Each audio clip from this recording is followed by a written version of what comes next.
L'Union européenne s'engage à poursuivre son partenariat solide avec l'Éthiopie.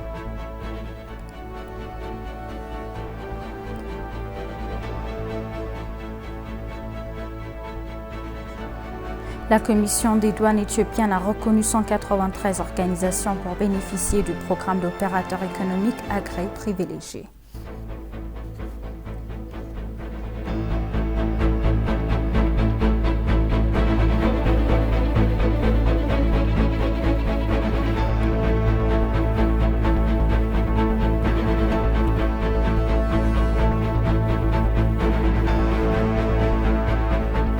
Bienvenue chers téléspectateurs, c'est Aline Taibaro avec le journal du 5 avril.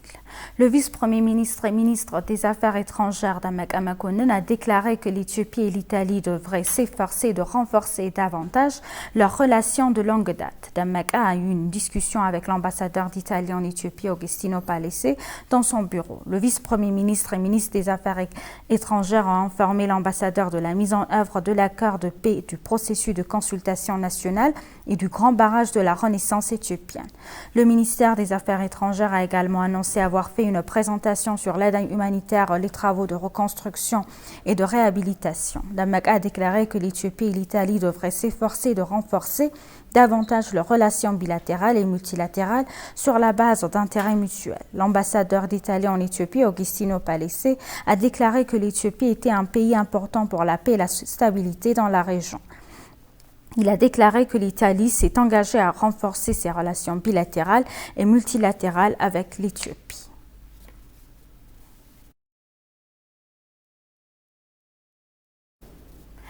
Il a été annoncé qu'une délégation de haut niveau du gouvernement éthiopien dirigée par M. Adam Farah avait eu une discussion productive avec le président de la Somalie, Hassan Sheikh Mohamud. Une délégation conduite par le vice-président et du Parti de la Prospérité Adam Farah et accompagnée du ministre d'État des Affaires étrangères Mesgano Araka a effectué une visite de travail en Somalie. Au cours de la visite, la délégation a remis un message du Premier ministre Abiy Ahmed au président somalien Hassan Sheikh Mohamud. Il a également été déclaré que le groupe avait eu une discussion fructueuse avec le président de la Somalie. Il a été souligné que l'Éthiopie et la Somalie se sont consultés sur des questions d'intérêt mutuel dans le cadre de la coopération bilatérale et régionale.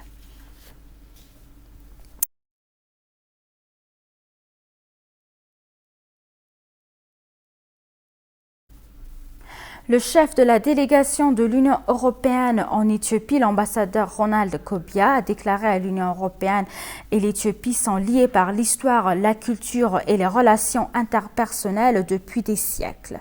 Dans un entretien exclusif avec l'ENA, l'ambassadeur Kobia a déclaré que l'Union européenne et l'Éthiopie sont liés par l'histoire, la culture et les relations interpersonnelles depuis des siècles, ajoutant que la relation entre l'Éthiopie et l'Union européenne n'est pas une relation donateur-bénéficiaire, à l'a ajouté l'ambassadeur. L'ambassadeur a en outre mentionné l'accord de projet de 9 milliards de dollars signé il y a quelques semaines pour soutenir le secteur de l'éducation et de la santé, notant que la coopération de l'Union européenne et de l'Éthiopie sera encore renforcée à l'avenir dans divers secteurs.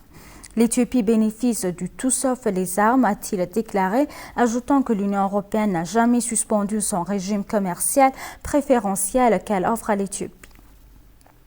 Le tout sauf les armes est une initiative de l'Union européenne en vertu de laquelle toutes les importations vers l'Union européenne en provenance des pays les moins avancés sont en franchise de droit et sans quota à l'exception des armements.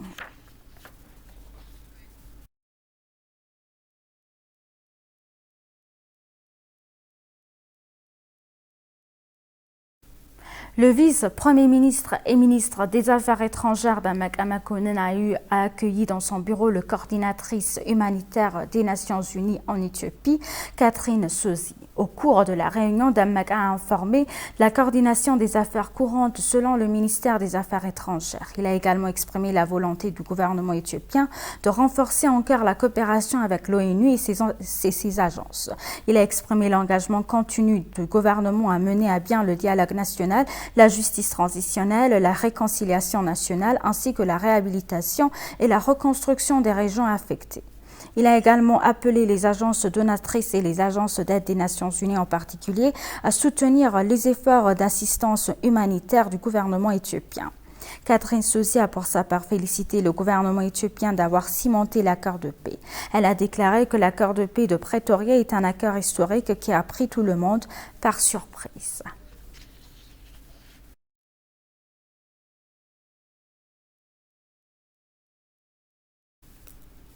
Le ministre d'État aux Affaires étrangères, Mesgano Araga, a reçu une délégation parlementaire des Royaumes-Unis conduite par Lawrence Robertson. Au cours de ces délibérations, le ministre d'État a informé la délégation sur les affaires courantes selon le ministère des Affaires étrangères. Il a également appelé à aider à faire progresser les relations entre l'Éthiopie et les Royaumes-Unis dans les domaines de la coopération interparlementaire, du commerce, de la coopération économique, de l'investissement et du développement des infrastructures. Tout en capitalisant sur la coopération sur les questions régionales et mondiales d'importance mutuelle, l'ambassadeur Mesgano a également exhorté les députés à accélérer le soutien du gouvernement britannique aux efforts de réhabilitation et de reconstruction du gouvernement fédéral dans le nord de l'Éthiopie. Les parlementaires, pour leur part, se sont engagés à renforcer davantage les relations de longue date entre les Royaumes-Unis et l'Éthiopie dans les domaines submentionnés.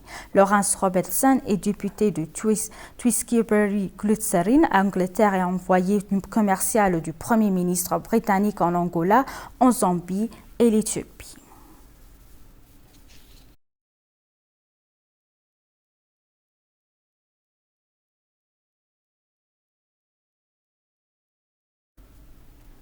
L'Institut de la paix et de la sécurité de l'Université d'Addis-Abeba, un universitaire de renom, Jonas Adai, affirme que l'Éthiopie a fait sa juste part pour maintenir la paix dans la région de l'Afrique de l'Est en prenant des mesures importantes et en combattant avec succès Al-Shabaab au cours des 2 dernières années. L'universitaire a également exhorté le gouvernement et toutes les parties prenantes à faire davantage pour combattre Al-Shabaab et d'autres organisations terroristes dans la région en travaillant ensemble. L'Université d'Addis-Abeba, Institut de la paix et de la sécurité, une personnalité de renom, Jonas Adai, a déclaré que l'Éthiopie s'était engagée à renforcer davantage les organisations militaires et de sécurité du gouvernement somalien afin qu'elles puissent travailler ensemble pour combattre les groupes terroristes observés dans la région de la Corne. L'érudit a déclaré que l'implication de l'Éthiopie dans la résolution des problèmes de paix et de sécurité des pays voisins était louable. Les efforts acharnés du groupe de travail militaire et de renseignement du gouvernement éthiopien ont également été reconnus pour avoir vaincu Al-Shabaab.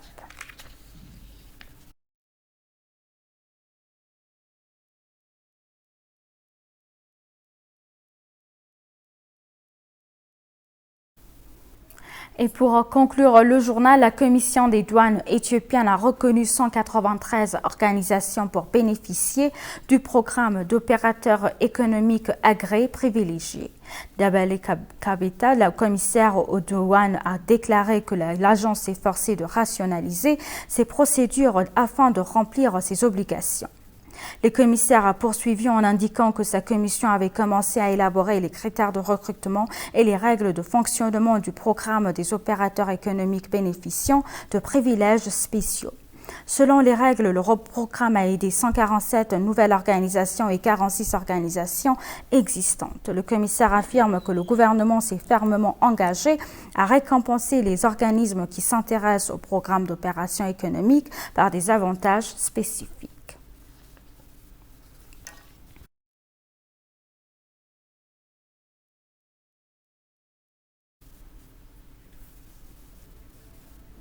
Chers téléspectateurs, nous vous rappelons les titres principaux. L'Union européenne s'engage à poursuivre son partenariat solide avec l'Éthiopie.